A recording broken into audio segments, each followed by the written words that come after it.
معايا الطريقه باش كتمشي لكم كل شهر 400 500 درهم بلا ما كتجيبوا الخبر راسكم. صورت دابا واحد المجموعه انا نوريهم لكم دابا ديال المحلات اللي مشيت نتقدى عليهم، ولكن التالي فيهم هو الراجل وهو اللي صالح للبيع والشراء.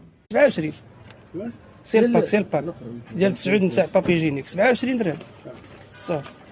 ها انتم قال 27 درهم، يعني زايد 5 دراهم على الثمن العادي. شحال داير 26 هذا زايد 4 دراهم على الثمن العادي. سيلباك ما كاينش، وكاين باندو 25 درهم ياك 25. هذا عاوتاني زايد غير 3 دراهم، ولكن ما خاصوش يزيدها. كاين الراجل اللي ما باغيش يهرف على عباد الله هو هذا التالي، سمعوه مزيان.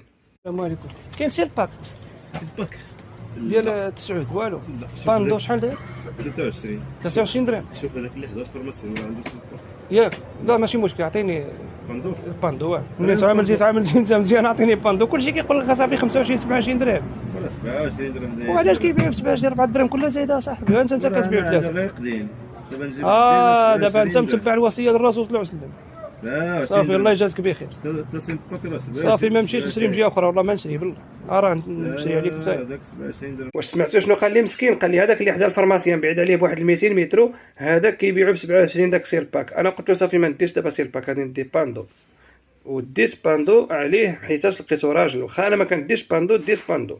باش تفهموا واحد القضيه، ابسط مثال دابا هذا غير بابيجينيك بوحديته كيتحتاج مره في الشهر ولا في 15 يوم ولا ما عرفت باش كتشريه.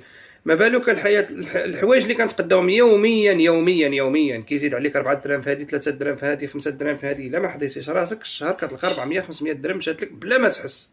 ما نزيدو نهضروا على السنتيمات اللي كنتي انت كتعطيه مثلا 6 ريال ولا 4 ريال، 40 20 فرنك 30 فرنك هكا، ما كيبغيش يشدها منك، ما بقاوش كيبغيو يشدوها، ما بقاش كيبغيو يشدوها، حتى ما بقاوش كيتخدموا نهائيا كاع. حاجه كدير 132 ريال كتصدق ضربك بها 140 ريال، كيصدق دير لك 40 فرنك من هذه لهذه، عاوتاني دي واحد 400 درهم اخرى عاوتاني في الشهر.